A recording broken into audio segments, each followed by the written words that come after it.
On this episode of China Uncensored, who says spies need to be undercover? Hi, welcome to China Uncensored. I'm your host, Chris Chappell. Can I just say what an awesome job the Chinese Communist Party is doing in Xinjiang? I mean, it's basically like Cheers. Sometimes you wanna go where everybody knows your name. Only they don't just know your name. They know your face, too.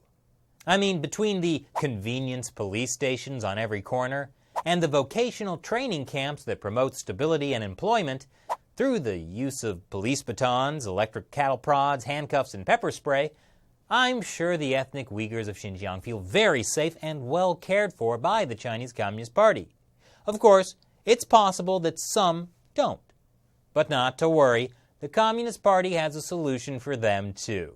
Because even though there's all this fancy, newfangled surveillance, facial recognition, DNA scanning, yada yada technology, the Communist Party hasn't forgotten the importance of good old-fashioned people-to-people connections. And by connections, I mean spying. That's why the party has ordered 1 million Han Chinese to move into the villages and homes of Uyghurs across Xinjiang. Now I know what you're thinking. That's a terrible idea. Won't that just lead to overcrowding? Don't worry. The party is smarter than you. It just so happens that with all those Uyghurs in voluntary vocational training camps, there's a lot of empty beds and broken homes to fill. The Communist Party's program is called United as One Family. And keeping with the family theme, the Uyghurs are required to call their guests relatives, brothers and sisters, big brothers and sisters. And the Xinjiang Communist Youth League has posted a bunch of photos showing how much all the Uyghurs love this plan. Whether it's sharing a bed with your 2 Han Chinese sisters, reading together Xi Jinping's report for the 19th National Congress of the Chinese Communist Party, or making sure the kids are learning Mandarin Chinese instead of their native language. There are actually many photos of people sharing beds together, which I guess is an important part of being united as one family. And hey, here's a bit of friendly advice for all you Uyghurs watching from Xinjiang. The government reportedly tried to promote drinking and smoking because people who didn't drink or smoke, such as devout Muslims, were deemed suspicious. So when your big brother offers to share a drink with you, take it. I'm kidding, of course. There's no way Uyghurs in Xinjiang are watching this. They're too busy studying Marxism and Xi Jinping thought. But before you start hating on the Han Chinese who are in Xinjiang occupying people's homes, you should know that many of them love the Communist Party's program just as much as the Uyghurs do. I mean, they volunteered for it. You know, like how Uyghurs are volunteering to be in those concentration camps. Concentration camps in the sense that they have to really concentrate hard since they're learning all those new job skills. But who are the Han Chinese being dispatched to stay in Uyghur homes for days or weeks at a time? At first, they were mostly Communist Party members. But now, since the party has run low on those, the latest wave of 1 million relatives has been low to mid-level civil servants. Imagine being a doctor in a state-run hospital and then being told part of your job is now spying on people every month in the faraway deserts of Xinjiang. Of course, some of the Han Chinese truly believe the party propaganda that they're doing a good thing and creating ethnic harmony with their homestays, like it's Habitat for Humanity except with more spying. For others, well, according to anthropologist Darren Byler, who wrote this Chinophile article, 2 of those Han Chinese I interviewed told me that they or their friends who had been asked to go down to the villages would have lost their jobs if they had refused to participate in the monitoring program, but they also said that by participating, they had been guaranteed promotions upon the completion of their tour of duty. And any Chinese people who express sympathetic views towards the Uyghurs might be in trouble, like Zhang Haitao, an ethnic Han Chinese who spent years criticizing the policies in Xinjiang on social media. But at the end of last year, he was arrested and prosecuted for subversion and espionage. His punishment? 20 years in prison. Meanwhile, Uyghurs who have these people staying in their homes feel afraid, stripped of their dignity, and like every aspect of their life, is a political test. So clearly, both Han Chinese and Uyghurs love the United as One Family program. But perhaps some big brothers and sisters may wonder, what am I supposed to be doing here? Fortunately, the Communist Party has created a helpful manual for you. Oh, look, the two hands holding each other make a heart. This can't be sinister. After all, how sinister can it be if it's from Shutterstock? Back to the daily routine for the Han Chinese volunteers. In the mornings, you can take your Uyghur host to sing patriotic songs at the daily flag-raising ceremonies outside the village party office. At night, take them to classes on Xi Jinping thought. The rest of the day is your typical mix of watching state-approved television shows, singing more patriotic songs, and of course, asking questions.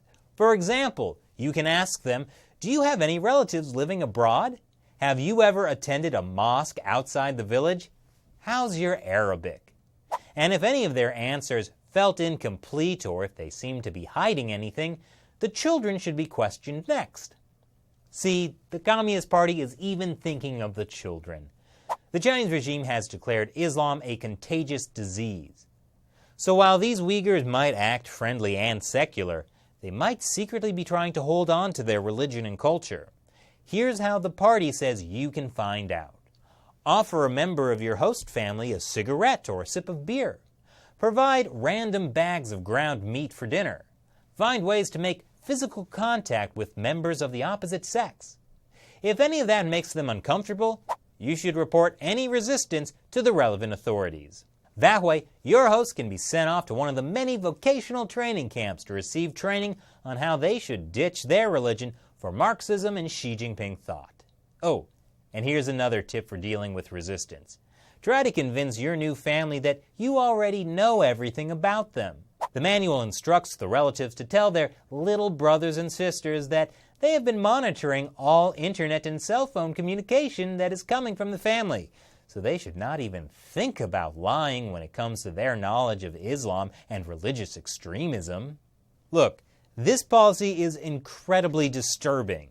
The Chinese Communist Party is creating a system where, in the name of ethnic harmony, they are pitting Han Chinese and Uyghurs against each other. Of course, ethnic harmony is a good thing, but the way to get there is probably not to force one group of people to help destroy the families and communities of another group of people. China Digital Times translated this article from a Han Chinese student in Xinjiang. He talks about living under the growing surveillance state, watching his Uyghur teachers slowly disappear into the camps, and about how no one could talk about it for fear that they would also be reported to the party. That student realized that he was being trained to be part of the security apparatus and managed to leave the country. But most people in Xinjiang aren't so lucky, especially the Uyghurs. Like this Chinophile article says, citizens of totalitarian states are nearly always compelled to act in ways that deny their ethical obligations. No one is allowed to think about what they're doing. I know this all sounds like so much fun for everyone. So between all the hair combing, making probably non-halal dumplings, and putting up pictures of Xi Jinping, the Han big brothers and sisters and their Uyghur hosts have important work to do for their country. So what do you think of the Communist Party's plan to force Han Chinese to live with Uyghurs? Leave your comments below.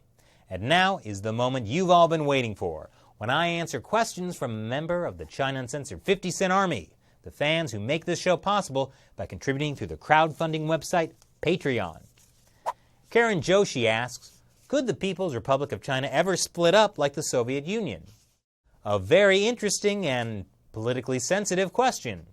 As this lovely GIF shows, the territory of what we call China has changed a lot over the centuries. If or when the Communist Party falls, the reaction could be different in different places, and there are some big question marks over certain regions. Xinjiang is known by Uyghurs as East Turkestan. Some people there might want to break off into their own country. Same goes for Tibet, although doing that would not be as easy as it sounds. Other places are hard to say. Would Taiwan want to rejoin a communist-free China? Would Taiwan lead a communist-free China? Or would Taiwan get to be finally a country? What about Hong Kong and Macau? So it could be similar to the fall of the Soviet Union, where some of the outlying parts do break off to become independent countries. Or the non-People's Republic might survive largely intact. But either way, there will still be a very large country that calls itself China. Thanks for your question. And if you'd like me to answer your question, join up in the China Uncensored 50-cent army. We have a very low mortality rate.